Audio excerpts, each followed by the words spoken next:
Are you satisfied with your understanding of sustainability? If not, like me, imagine a journey together, a pluralistic one, with innovators, startup, academia, NGO, all together looking for solution to the greatest challenge of our time.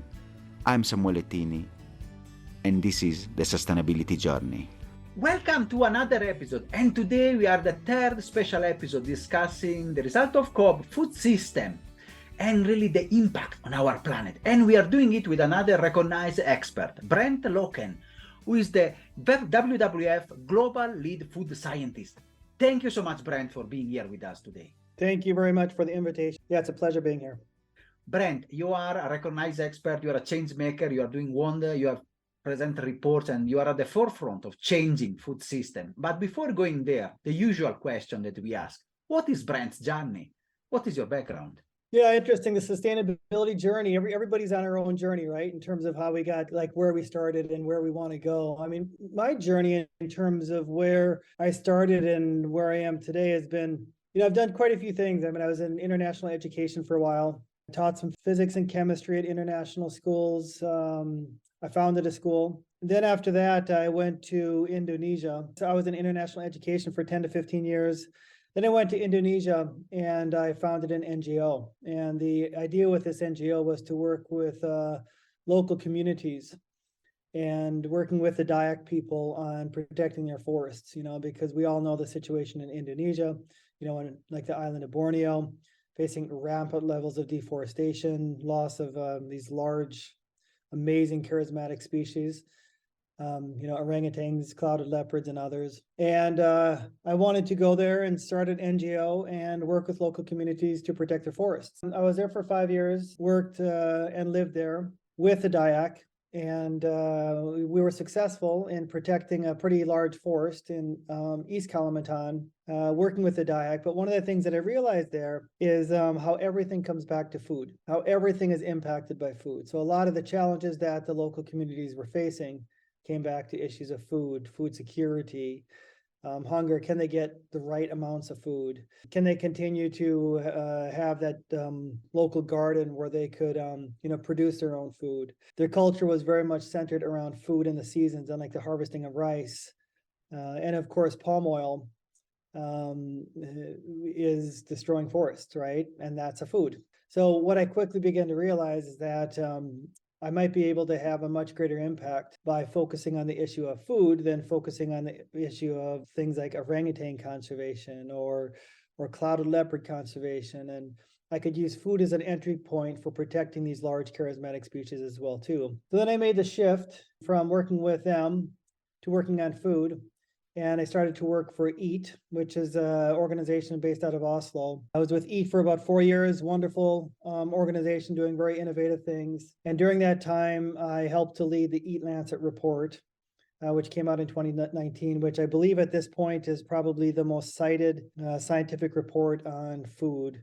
That came out in 2019 and really set the landscape in terms of laying out those scientific targets for what healthy food is and what sustainable food production is, whereas up until that time there were no global scientific targets. But then after that, I started to realize that I wanted to work for a larger organization. As much as I loved EAT, to have the global kind of impact and reach that I really wanted to have, that scalable type of impact, I wanted to work with a large organization like WWF. And WWF at that time, and still is, the first conservation organization focusing on food, period, which I think is quite impressive that WWF has had the foresight to see that food is such a huge issue. And if we want to continue to protect pandas and tigers and all those other things that WWF is actually known for, we have to think about food. So I started to work at WWF, and I run their global food scientific program, and I work to set the global agenda on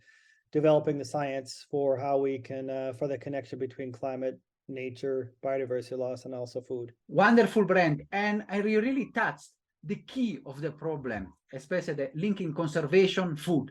So we have discussed a lot, and then the past few days of COP, the food system in a changing planet. I know you have developed several reports. Can you talk about what are the challenges and the opportunities that are lying there? Absolutely massive. And this year at COP, it was being called the food COP, because for so many years, for some reason, our food systems, say, have been highly ignored. We haven't looked at the role of food systems. We've talked a lot about energy and transport and trade and electricity and all those other things, right? But we haven't dealt with food. Whereas food is 1/3 of global greenhouse gas emissions, at least 1/3.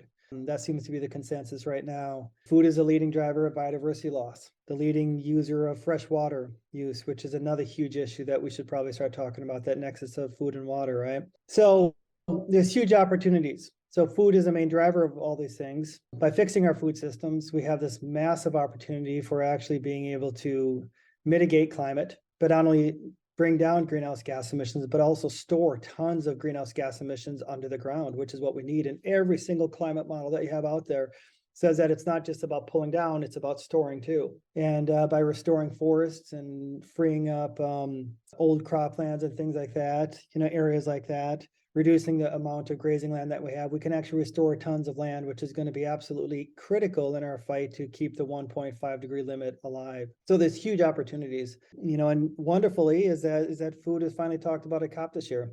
There were a lot of holes, and I think you and I can probably discuss some of those, but at least from a civil society standpoint, food is finally on the table. Definitely, Brent. Can you go a bit deeper in your reports that you have presented before COP? Which were the ideas that you brought forward as WWF? Yeah, it's taken some time, but at the global level, we have a pretty good understanding of the issues around food and food systems. There's been a lot of scientific reports that have come out. The Eat Lancet was one that I talked about before, which came out in 2019. The IPCC, in its last couple of reports, has highlighted the central role that food systems play. There's been growing calls from many different sectors saying that food systems have to be considered in climate negotiations, biodiversity, conservation, land use as well. So globally, these calls have been happening. But where I think things are starting to break down a little bit, where we have less of an idea of where to go next, is what happens at the national level. So we're calling for a food system transformation, which means we need to change how we produce food. We need to reduce food loss and waste. We need to shift our diets. But what does that look like in different countries? What does this mean for people living in Kenya? What does this mean for people living in Indonesia? What does this mean for people living in Sweden, the US, Bolivia? In many parts of the world, dietary shifts will look differently. They'll play out differently. Food production and how we produce food will look differently depending on the local situation. Same with food loss and waste. So where we need to pivot is really downscaling of these global targets and really starting to make sense of how it plays out at the national level. And we're calling this the Great Food Puzzle, because we're looking at each country is like the piece of the puzzle.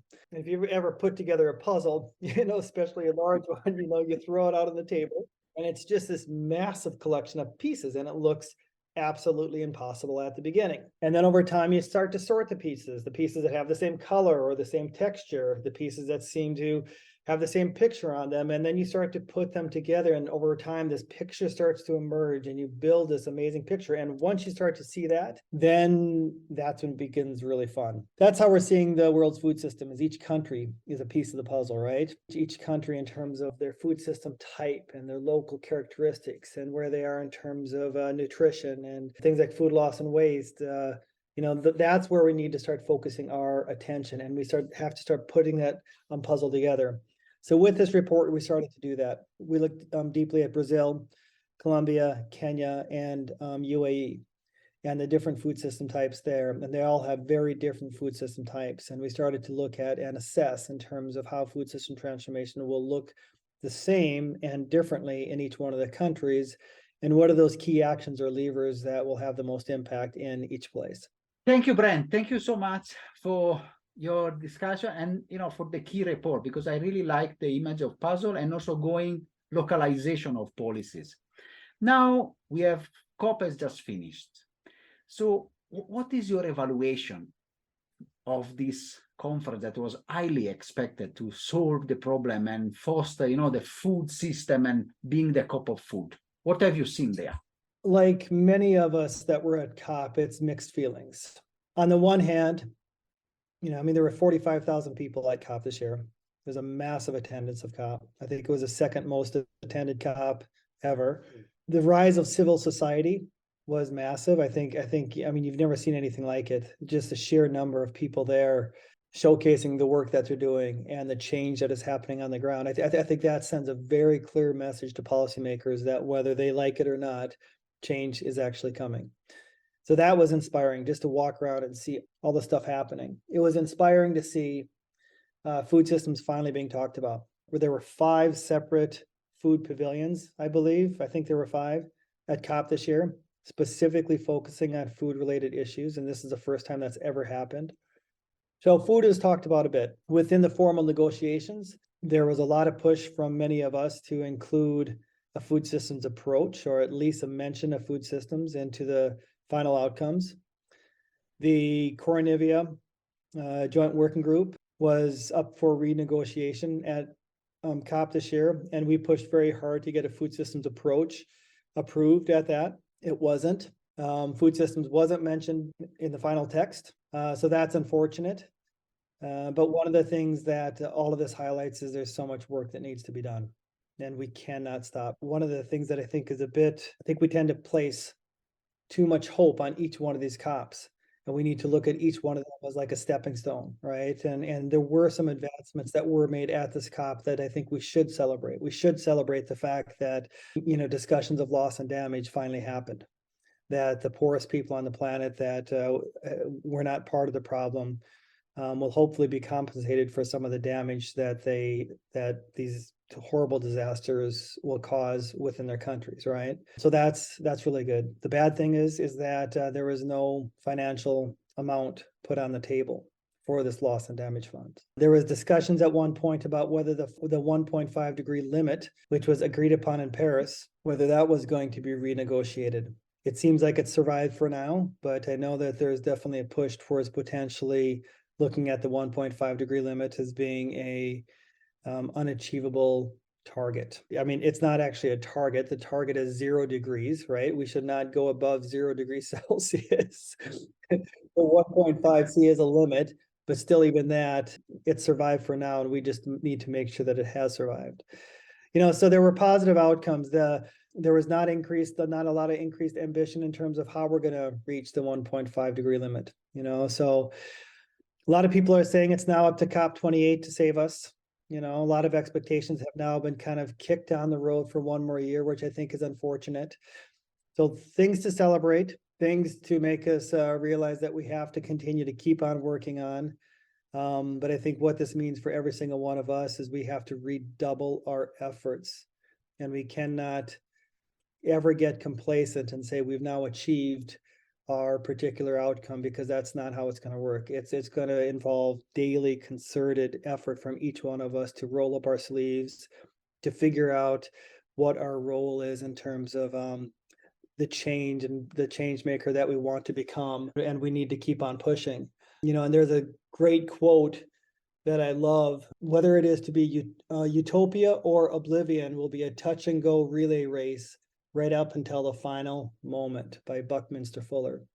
And I think he really saw this out in terms of like, we're really down 1 or 2 tracks, whether we can achieve the 1.5 C limit, which is described as, I guess, utopia in some way, although it's not going to be for many people, or oblivion, which is continuing down this path of decreased ambition and such. It will be a touch and go relay race every day, right? And it's not something that's going to be solved, and we'll see what happens. But glad to be on this journey together, and it definitely is a journey. Definitely. Thank you, Brent, for your frank analysis of the result of COP. I'm sure now everybody has their eyes on Dubai COP28. Our eyes are on COP28, right? But we also have to realize that we cannot continue to kick the can down the road for another year, right? And if we weren't, if this was 2000 and we had realized the problem and we were at this point, 22 years ago, we'd have time to be able to figure things out. But now we're at such a sense of urgency in terms of being able to solve this, that it is a bit worrisome that we continue to look towards like the next year as being the COP that will save us. Yeah, definitely. The knowledge and action gap is really strong. We have read for 20 more years, tipping point, everybody's discussing about it. Now it's science, but the action is not yet there. We know it. It's no surprise to anybody. And why anybody should be surprised at this point is completely doesn't make any sense. Yeah. Yes. I want to ask you, before going, a bit of your stories and some impact stories from your work, why? From your observatory, why there is this gap? And how can we explain? Because scientific evidence is overwhelming.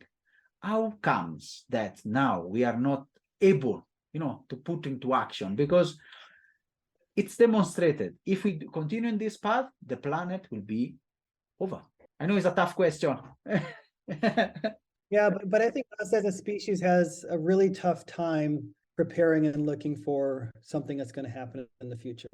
We're very driven by instantaneous gratification, rewards, and I think that's even getting worse in the era of social media, especially as people are looking towards Instagrams and TikToks and everything else. It's the era of instant gratification. So to say do this now, you'll prevent something in the future that you can't maybe see at this particular point, and you'll receive the benefits sometime in the future.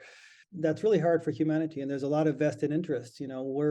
We've been on this path, and a lot of people have made a lot of money in the way things have been happening, and I think to turn that around, to shift from where we're going is it's a tricky ship to turn around, even though the evidence is right there in front of us. And I don't think evidence is always the best predictor or influencer of human behavior, right?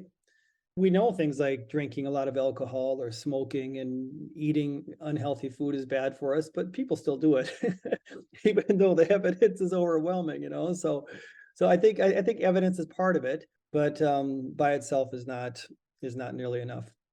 Thank you, Brian. I think that is hardwired in us. Instant gratification is something that a bias that we have, and as a species. And now, as we say, we are always helpful, and really hopeful for the future. And I want to ask a bit about your work. You're a scientist, a catalyzer of change. Can you share a bit of some success stories, some work that you have done, and that can bring hope of what, not waiting for this COP, but that the journeys are already there and people are really transforming and trying to work? What I would like to focus on as a message of hope is the collective work that we did at COP this year, rather than any particular achievement that I've had, because it's always been through this collective action and coming together with other people where what's actually given me hope.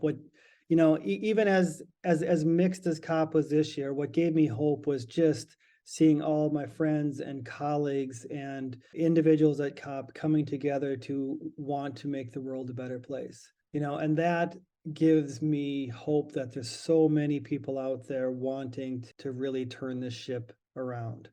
And it's a culmination of the scientific work, which is done by so many groups, individuals, by the activists, by the NGOs, by civil society, by all of us, right, who are really working towards this. And there are some countries that are also starting to step up to this also. So I would say that really gives me hope at this point, is just seeing so many people like yourself, starting this podcast and wanting to share the stories of different people. We just need to figure out how to come together and connect the dots and amplify the impact, right?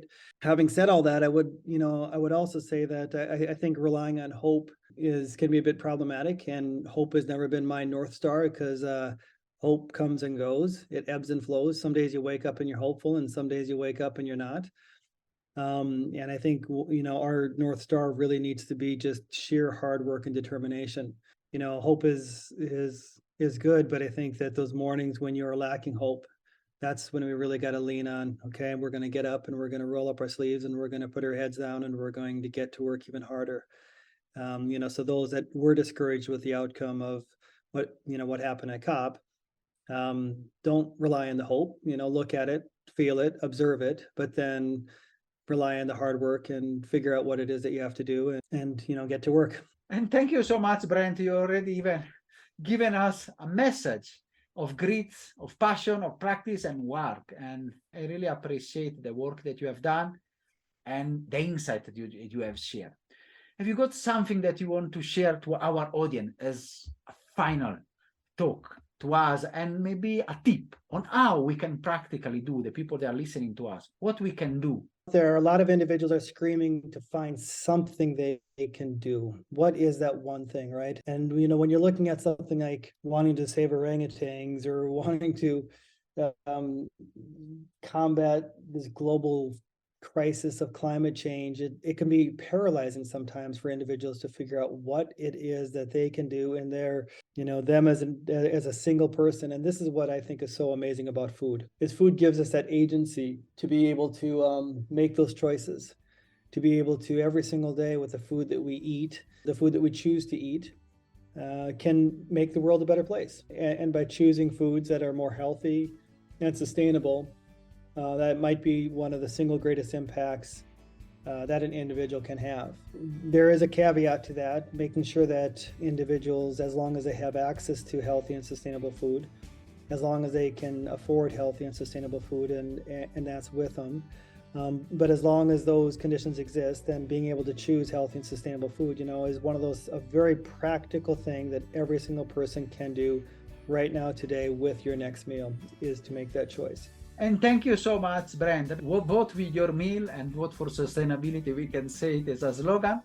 I'm really humbled to having hosted you, and I'm really grateful for your great insights. Thank you so much, Brent. It was a pleasure. Yeah, thank you very much, and for the work that you're doing. Are you satisfied after this wonderful episode? Let's continue together our sustainability journey.